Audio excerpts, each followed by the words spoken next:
विद्या प्रकाशन मंदिर private limited.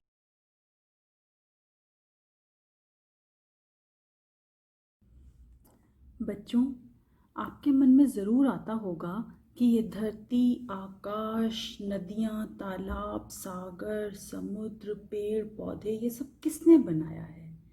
कौन है जो इस सब को चला रहा है, पूरे संसार को चला रहा है?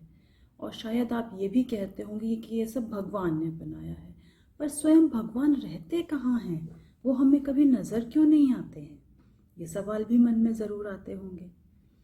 तो आज मैं चित्रा बंसल, आपकी हिंदी अध्यापिका, जो कविता आपको पढ़ाने जा रही हूँ आपकी हिंदी की पुस्तक उल्लास से, उसमें कवि क्या कहना चाह रहे हैं कि उन्हें प्रकृति की हर वस्तु में, हर जगह ईश्वर के ही दर्शन होते हैं। उन्हें ऐसा लगता है कि जो बारिश, बूंदें, बादल, बिजली, फूल के ऊपर ओस के कण, इन सब में कहीं ना कहीं ईश्वर का ही रूप समाया हुआ है। ईश्वर की याद आती है कवि को जब वो सब देखते हैं। आसपास बिखरी हुई सुंदरता, अजीब सी घटनाएं जो हमें समझ में नहीं आती हैं कि ये सब क्यों हो रहा है, कैसे हो रहा है। तो कवि का मानना ये है कि ये सब ईश्वर कर रहे हैं चुपचाप, और इन सब के रूप में कहीं ना कहीं खुद ईश्वर ही हैं जो हमारे सामने हैं, हमें नजर आ रहे हैं। तो चलिए कविता को पढ़ते हैं और इसका आनंद लेते हैं।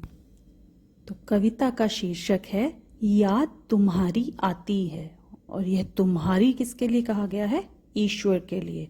तो देखते हैं कवि को प्रभु की याद कब कब आ रही है, कहाँ कहाँ आ रही है और क्यों आ रही है। पूरी कविता पढ़ेंगे एक बार, और आप लोगों ने मेरे साथ साथ बोल बोल कर पढ़ना है। जब छम छम बूंदें गिरती हैं, बिजली चमचम कर जाती है। मैदानों में, वन बागों में, जब हरियाली लहराती है। जब ठंडी ठंडी हवा कहीं से मस्ती ढोकर लाती है। हे जग के सृजनहार प्रभु, तब याद तुम्हारी आती है। चुपचाप चमकते तारों की महफिल जब रात सजाती है। जब चांद शान से उगता है और दिशा दिशा धुल जाती है। जब ओस रूप में हरी घास चमकीले मोती पाती है। हे जग के सृजनहार प्रभु, तब याद तुम्हारी आती है। झरने जब झरझर झरते हैं, नदियाँ मस्ती में बहती हैं। जब देश देश की बातें वे सागर से जाकर कहती हैं। जब उतर चांदनी ऊपर से सागर में ज्वार उठाती है। हे जग के सृजनहार प्रभु, तब याद तुम्हारी आती है, तब याद तुम्हारी आती है। तो कविता को पूरा हमने पढ़ा, थोड़ा थोड़ा आपको समझ भी आया होगा कि कवि को प्रकृति की सुंदरता, प्रकृति के नज़ारे देख देख कर हर कण कण में ऐसा महसूस होता है कि ये सब प्रभु की किए हुए सजाए हुए दृश्य हैं। एक एक चीज़ को प्रभु ने कितनी सुंदरता के साथ गढ़ा है, बनाया है। ठीक है, तो अब हम थोड़ा थोड़ा करके एक एक पैराग्राफ को पढ़ेंगे और समझेंगे। जब छम छम बूंदें गिरती हैं, जब बारिश होती है और बारिश की बूंदें ऊपर आसमान से नीचे गिरती हैं, तो ऐसा लगता है वो छम छम करके चल रही हैं। बिजली चमचम कर जाती है और आकाश में बिजली चमकती है।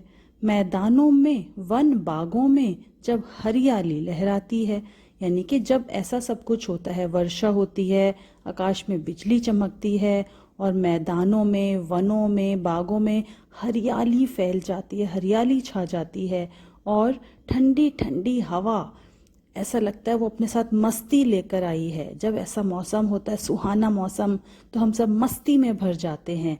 तो ऐसा लगता है कि वर्षा, बिजली, बादल, ठंडी ठंडी हवा, ये सब हमें खुश करने के लिए आए हैं। तो कवि कह रहे हैं, हे जग के सृजनहार प्रभु। सृजनहार मतलब जिन्होंने जग का, संसार का सृजन किया है, संसार को बनाया है। तो ये सब देख के, ये प्रकृति का सौंदर्य देख के, ये नज़ारे देख के, सुंदर ठंडी ठंडी हवा के झोंके, वर्षा, ये सब देख देख कर कवि को किसकी याद आ रही है? ईश्वर की याद आ रही है। और मन ही मन प्रभु को धन्यवाद देने का की इच्छा हो रही है, जिन्होंने हमें इतना कुछ दिया है। ठीक है, तो हरियाली कहाँ कहाँ लहराती है? बागों में, वनों में, मैदानों में, हर ओर हरियाली नजर आती है। आप देखेंगे जब वर्षा होती है ना, तो ऐसा लगता है हरियाली अचानक से बढ़ गई है। क्यों?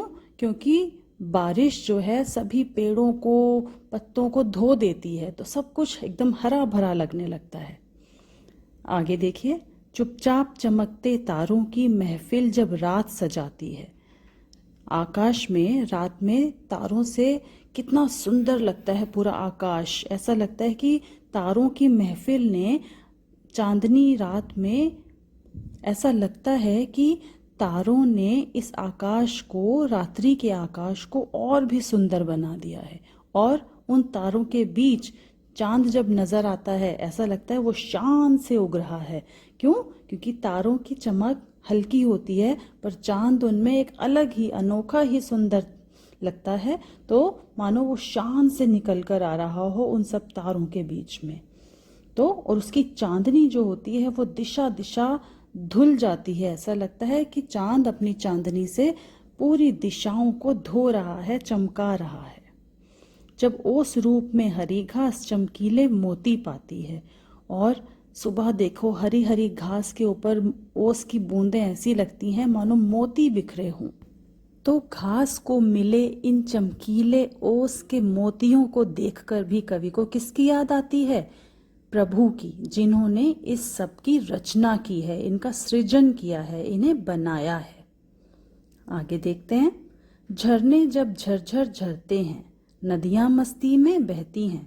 जब झरने आपने देखे होंगे, ऊंचाई से जब झरनों का पानी नीचे गिरता है और झरझर करता हुआ सुंदर मानो गीत गाता हुआ बहता है, तब भी। और जब नदियां मस्ती में बहती हुई नजर आती हैं, ऐसे मचलती हुई, थिरकती हुई, मानो मस्ती में बह रही हैं।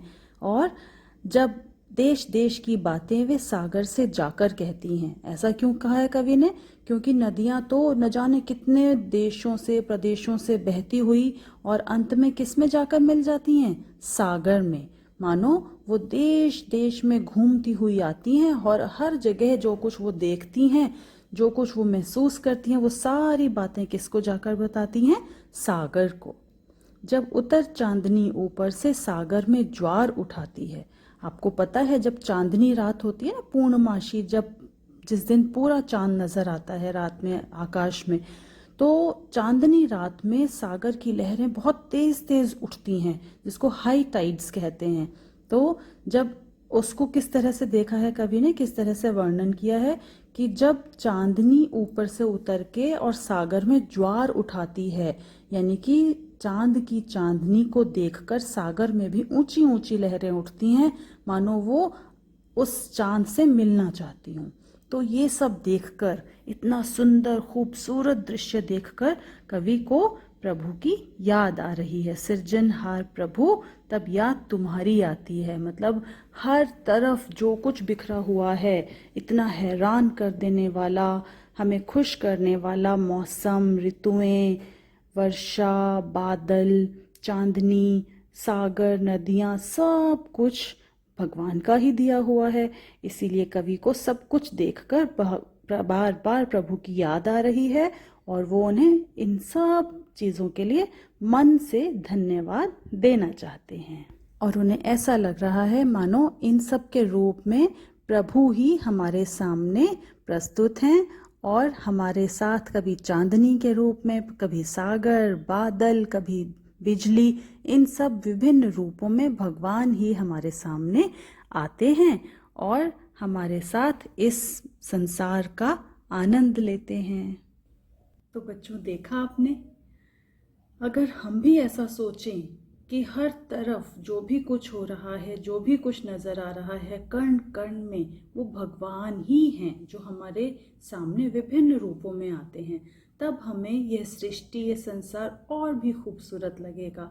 हमें किसी के ऊपर गुस्सा नहीं आएगा, किसी से हम परेशान नहीं होंगे।